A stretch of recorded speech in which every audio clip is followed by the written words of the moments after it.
नमस्कार दोस्तों, मैं हूं आपका पंकज। डॉक्टर पंकज स्पीक्स से जुड़ने के लिए आपका बहुत बहुत शुक्रिया। क्या आप यकीन करेंगे कि इस देश की सबसे पुरानी पार्टी यानी कांग्रेस कर्नाटक को देश से अलग करना चाहती है? और क्या आप यकीन करेंगे कि भारत के प्रधानमंत्री ऐसा आरोप लगाएं लेकिन कोई कानूनी कार्रवाई ना हो, कोई एफआईआर दर्ज ना हो, सजा दिलाने की कोई कोशिश ना हो? क्या आप यकीन करेंगे कि इतने गंभीर आरोप का सिर्फ सियासी फायदा उठाया जाए, वो भी भारत के प्रधानमंत्री की ओर से?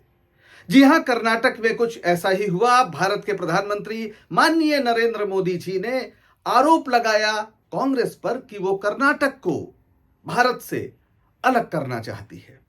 और सीधा आरोप लगा सोनिया गांधी पर। प्रधानमंत्री मोदी ने कहा कि सोनिया गांधी ने अपने भाषण में कर्नाटक की संप्रभुता का उल्लेख किया है, जबकि संप्रभु केवल राष्ट्र होता है, कोई राज्य संप्रभु नहीं होता है। यह एक विवादित बात है, लेकिन थोड़ी देर के लिए मान लेते हैं कि ऐसा ही है। लेकिन क्या सचमुच सोनिया गांधी ने यह कहा था? भारतीय जनता पार्टी ने प्रधानमंत्री के भाषण के बाद आनन फानन में कांग्रेस के खिलाफ चुनाव आयोग से शिकायत की और मांग की कि उसका जो राजनीतिक दल का दर्जा है उसे रद्द किया जाए।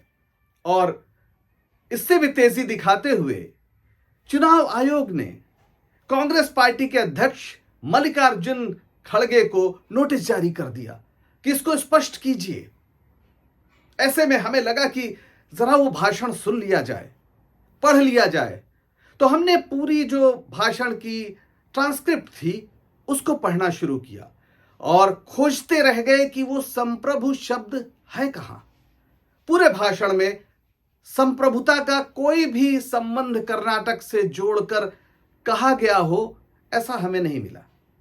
आप भी जरा उस भाषण का वो अंश सुनिए जिसमें सोनिया गांधी ने 6 मई को हुबली में कर्नाटक को लेकर कुछ गंभीर बातें कही थी।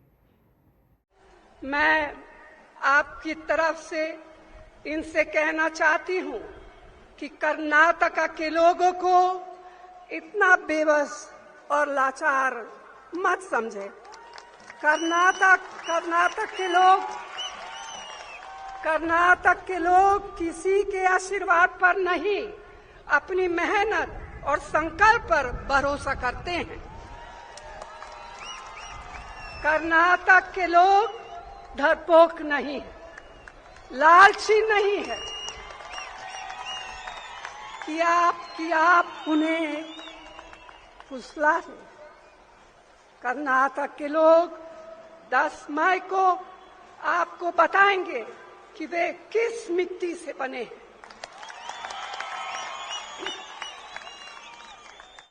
कर्नाटक तो वैसे भी भगवान बसवन्ना की पवित्र भूमि है, जिन्होंने बिना किसी भेदभाव के सभी को बराबरी के अवसर देने का संदेश दिया है। यह महान कवि कुवेंपु की धरती है, जिनकी भावनाओं का अपमान भाजपा हर रोज कर रही है। मैं इनसे कहना चाहती हूं कि देश के इतिहास और कर्नाटक में सामाजिक न्याय की सदियों पुरानी परंपरा से खिलवाड़ मत करिए। खुद के राजनीतिक स्वार्थ पूरे करने के लिए कर्नाटक और देश को तबाही के रास्ते पर ना ले जाइए। सुना आपने ना? ट्रांसक्रिप्ट में और ना इस भाषण में आपको कहीं भी संप्रभुता शब्द सुनाई नहीं पड़ेगा, दिखाई नहीं पड़ेगा। आप तरस जाएंगे कि कहां है संप्रभुता का शब्द। प्रधानमंत्री मोदी ने कहा है, क्या उन्होंने यह भाषण सुने बिना इतना बड़ा आरोप लगा दिया? और अगर उन्होंने यह भाषण नहीं सुना तो प्रधानमंत्री कार्यालय या फिर उनके साथ काम करने वाले, कार्यालय के अधीन काम करने वाले सैकड़ों लोगों ने भी भाषण नहीं सुना। बिना सुने इतना बड़ा आरोप लगा दिया प्रधानमंत्री ने सोनिया गांधी पर, कांग्रेस पार्टी पर। और सबसे बड़ी बात, यह भाषण लाइव था, यानी सभी चैनलों को यह उपलब्ध था और कुछ लोगों ने चलाया भी। लेकिन मीडिया ने भी यह सवाल नहीं उठाया और न बताया कि संप्रभुता जैसा कोई शब्द सोनिया गांधी के भाषण में था ही नहीं, बल्कि वो बीजेपी ने जो शिकायत की चुनाव आयोग से, प्रधानमंत्री ने जो कहा, उसको बार बार दिखाते रहे कि कर्नाटक को भारत से अलग करना चाहती है कांग्रेस। क्या इससे भी बड़ा झूठ कोई हो सकता है? भारत के मीडिया को क्या सोचना नहीं चाहिए कि वो क्या कर रहा है? खैर, वो जो ताजा रिपोर्ट है प्रेस फ्रीडम इंडेक्स की, उसमें 161वें नंबर पर भारत के मीडिया को यूं ही नहीं रखा गया। चापलूसी की तमाम सीमाएं तोड़नी पड़ती हैं, तब गिरावट का ये जो पायदान है वो हासिल होता है। खैर, शर्म उनको नहीं आती तो क्या कीजिएगा। लेकिन सवाल यह है कि भारत के प्रधानमंत्री को भी क्या सच्चाई से कोई मतलब नहीं रह गया है?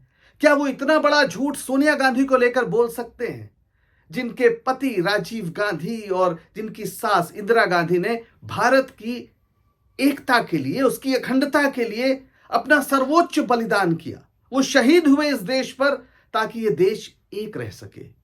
उस कांग्रेस पार्टी पर प्रधानमंत्री आरोप लगा रहे हैं जिसने न सिर्फ भारत को आजादी दिलाई, बल्कि भारत को एक करने के लिए न जाने कितनी कुर्बानियां दी, अथक परिश्रम किया, दशकों दशक किया। यह बात भूलनी नहीं चाहिए कि भारत को जब आजादी मिली थी अंग्रेजों से, तो सिर्फ ब्रिटिश इंडिया को मिली थी, यानी जिस पर अंग्रेज सीधे शासन करते थे। इसके अलावा लगभग 550 रियासतें भी थी जिन्हें हम प्रिंसली स्टेट्स कहते हैं, जिनको अंग्रेजों ने यह छूट दी थी कि वो चाहे तो भारत में रहें, चाहे पाकिस्तान से मिले और चाहे स्वतंत्र देश के रूप में आगे बढ़े। लेकिन चूंकि उन प्रिंसली स्टेट्स में कांग्रेस का जबरदस्त जन आंदोलन था, उसका असर था, इसलिए न चाहते हुए भी उन रियासतों को भारत में विलय करना पड़ा। यह वो समय था जब आजादी की लड़ाई से आरएसएस, जहां से प्रधानमंत्री मोदी जी सीख कर निकले हैं, जिसकी शाखाओं से निकले हैं, वो आरएसएस दूर खड़ा हुआ था, अंग्रेजों का साथ दे रहा था। और हद तो यह है कि जिन सावरकर को प्रधानमंत्री मोदी अपना आदर्श बताते हैं, उन सावरकर ने जब त्रावणकोर की रियासत ने आजादी की घोषणा कर दी थी कि अंग्रेजों ने उसे अधिकार दिया है, तो सावरकर महोदय ने बाकायदा बधाई का संदेश भेजा था।